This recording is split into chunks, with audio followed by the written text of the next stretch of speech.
السلام عليكم. يا رب يكونوا بخير وبصحة وسلام وسعادة. الفيديو بتاع النهاردة مميز جدا، هنعمل فيه الطعمية يعني الفلافل المصرية، بس مش هيبقى حاجة عادية، احنا هنقول فيها معلومات كتيرة اول مرة تسمعها على اليوتيوب. كل المشاكل اللي ممكن تقابلك وانت بتعملي الطعمية هقولك ازاي تعالجيها، وهقولك كمان ازاي المحلات بتزود الكمية بتاعة الطعمية وبدون ما تعرفي ولا تحسي، وبتلاقي طعمها جميلة جدا. ومش بس كده، ده انا هعرفك كمان ازاي تفرمي الطعمية في البيت بدون ما تبذلي اي مجهود او تتعبي، وبدون كبة وبدون مكنة الفرم. يعني كل المعلومات وكل الحاجات اللي انت هتحتاجيها في الفيديو ده هتلاقيها، بس كملي معايا الفيديو الاخر عشان تطلعي مستفادة منه. اول حاجة بنجيب نص كيلو من الفول المدشوش، وده طبعا بيجي من عند العطار اللي بيكون عنده البقوليات. بعد كده بنغسل الفول كويس جدا، وبعد كده بننقعه في المية، ويستحسن ننقعه على بيات، لان كل ما يتنقع مدة اطول كل ما بيدي نتيجة احسن، وكمان بيكون سهل معاكي في الفرن. انا هنا نقعت الفول من بالليل، وبعد كده صفيت المية من عليه وشطفته، وبعد كده مجهزة هنا نص ربطة كده من الكزبرة الخضراء، وبعد كده هنزل عليه ببصلايه كبيره كده متقطعه، ومعانا كمان 4 فصوص او 5 فصوص من الثوم نزلنا بيهم، ومعايا كمان 4 عيدان كده من البصل الاخضر. بصراحه بيفرق جدا في عمايل الطعميه. نزلت بيهم وهقلب بقى كل الخضار مع الفول كده مع بعضه. في الوقت ده بقى هنجيب معانا شفشق الخلاط، هحط فيه شويه كده من الفول، هنحط حبه صغيره بحبه صغيره. تمام. بعد كده هنزل بالميه، هننزل بشويه من الميه، وبعد كده ندور الخلاط. حسيت انه تقيل معاكي هتزودي شويه ميه كمان. المهم ان انتي طول ما انتي بتضربي كده الفول، كل ما تحسي انه تقيل هنزود شويه ميه بشويه ميه لحد ما يخف معاكي وتلاقيه بينضرب معاكي بكل سهوله. وما تقلقيش خالص خالص من الميه اللي بتزوديها، هقولك على كل حاجه، بس كملي معانا الفيديو وان شاء الله هتطلعي من الفيديو وانتي مستفاده. شفتي لما زودت الميه بدأ يخف معانا ويضرب ازاي اهو؟ شايفه انضربت بكل سهوله ونعمت كمان. احنا هنعمل كده، اهم حاجه ما تزوديش كميه الفول اللي بتحطيها في الخلاط، يا دوبك بس هما شويه صغيرين كده بشويه صغيرين، وتزودي الميه. والميه كل ما تلاقيه تقيل معاكي كل ما بتزودي ميه. تمام. يعني الميه ما فيش مقدار معين هنحطه، هتحطي لحد ما تلاقي الخلاط بيخف معاكي وبيضرب. تمام كده. كده احنا ضربنا اول شويه هما، وبصي طلع معانا ما شاء الله ناعمه وجميله جدا. ان شاء الله هتطلعي من الفيديو دوت مبسوطه منه، وهتطلعي منه بمعلومات، وهقولك على 3 طرق كده تعملي بيهم الطعميه، وكمان ازاي تزودي الكميه، وازاي لو قابلتك مشكله وانت بتعملي الطعميه ازاي تعالجيها. يعني هقولك على حاجات مفيده ليكي جدا كست بيت تقدري تستخدميها وانت واقفه في المطبخ، وسهله وبسيطه. ويلا نكمل مع بعض الفيديو. دلوقتي حطينا دور كمان اهوت من الفول عشان نضربه، وهزود كميه الميه، وهبدا اضرب بالخلاط. حسيت انه تقيل هرجع ازود كمان شويه ميه، وهكذا لحد ما تلاقي الخلاط بقى خفيف معاكي وبيضرب بكل سهوله. مش عشان بقى نعمل شويه طعميه نبوظ الخلاط، لا. بصي بقى اهي بسيطه وسهله خالص اهي، بزود لحد ما بلاقيه خف معايا وضرب. تمام كده. فرمنا الطعميه طلعت معانا ناعمه، نخلص بقى كل الكميه. ويا ريت يا حبايبي لو لسه مكملين معانا لحد هنا ما تنسوش تدعمونا باللايك، واللي اول مره يشوفنا على القناه اتمنى ينورنا بالاشتراك. ودلوقتي يا حبايبي خلصنا كل كميه الطعميه اللي كانت موجوده معانا اهي، وطلع معانا ما شاء الله ممتازه. شايفه وانا بمسكها بالمعلقه كده متماسكه ازاي؟ تمام كده.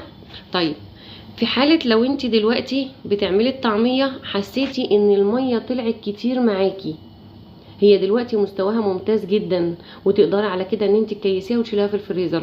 واكبر دليل على كده بتمسكيها بالمعلقه اهيت بتلاقيها مش بتسيح، شايفه متماسكه، معنى كده ان الطعميه طالعه مستواها حلو. طيب في حاله لو الميه طلعت معاكي زياده شويه هنعمل ايه في الموقف ده؟ هقولك يا امرايه، هتجيبي رغيف عيش وتقطعيه وتضيفيه للطعميه. رغيف العيش ده هيمتص كل السوائل الزياده اللي موجوده في الطعميه، وفي نفس الوقت انت مش بتعالجي وبس، ده انت كمان لو عايزه تزودي الكميه بتاعه الطعميه ممكن تضيفي رغيف العيش ده حتى لو هي مش محتاجه ان انت تحطي لها العيش.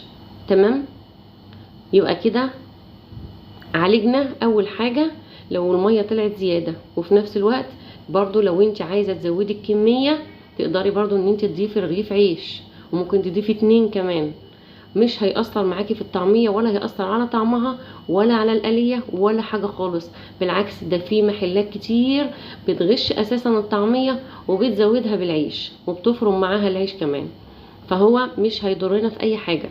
تمام، وطبعا دي مجرد اقتراحات انت ممكن تستخدميها وممكن لا.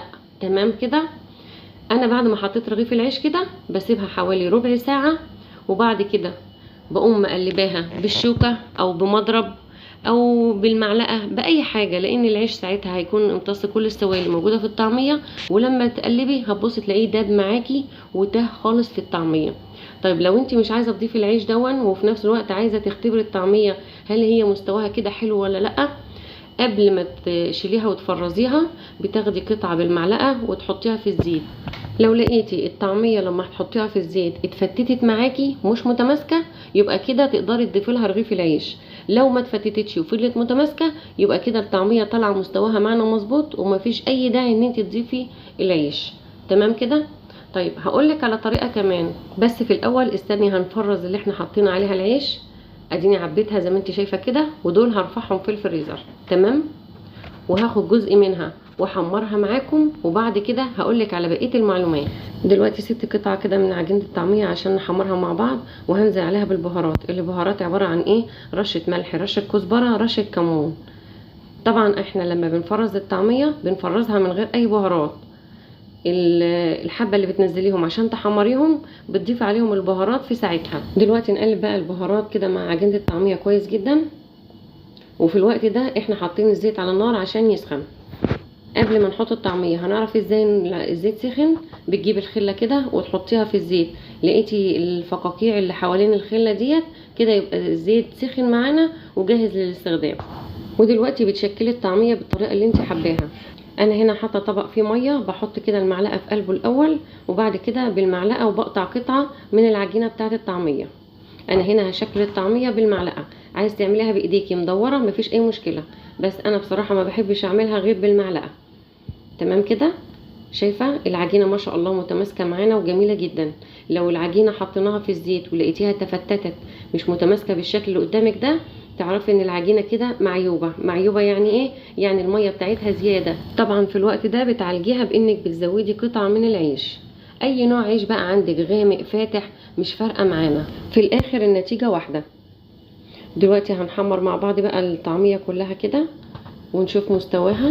وما شاء الله واحنا بنحمرها كده شوفي بتاخد لون موحد وبتتحمر كويس جدا وبتنفش كمان، يعني القلب بتاعها نافش كده وما شاء الله، يعني بجد طالعه جميله وطالعه كمان محمره كده وناشفه.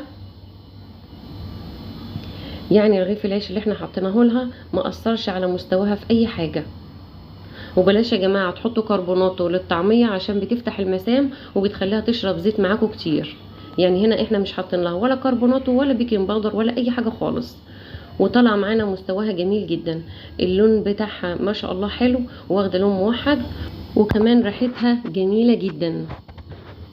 الطريقه موفره جدا واحسن كتير من بره، خاصه ان الطعميه دلوقتي بقت غاليه، فانت لما تعمليها في البيت انا سهلت عليكي كل حاجه. فدلوقتي انا برضو هلفت نظرك للطريقه تانية كده تقدري بتعملي بيها الطعميه. لو انت مش عايزه تزودي ميه للطعميه كل شويه ممكن تزودي كوبايه واحده وتشتغلي بيها. هتحطي الطعميه بعد ما تضربيها في مصفى زي ما انت شايفه كده، وبعد كده الميه اللي هتنزل منها في الطبق اللي تحتها هتاخديها وتستخدميها للدور اللي بعده، وهكذا لحد ما تخلصي كميه الطعميه اللي بتفرميها.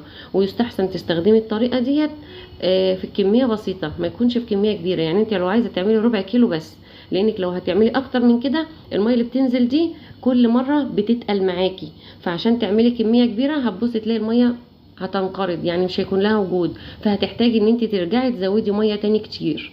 تمام كده. ده كان نص كيلو فول غير اللي انا حطيت عليه العيش وكيسته وشلته في الفريزر وحمرنا منه. فهنا انا حبيت بس ان انا اوصل لكم المعلومه، فصورت اللقطه دي عشان اوريها لكم. بس انا بقيت الكميه ما عملتهاش بنفس الطريقه، زودتها ميه وما حطيتش فيها عيش. يعني في كل مره بقيت ازود ميه لحد ما خلصت كل الكميه اللي معايا، وبعد كده كيستها. يعني لا حطيت فيها عيش ولا صفيتها بالمصفى، وبتطلع معايا النتيجه ممتازه جدا.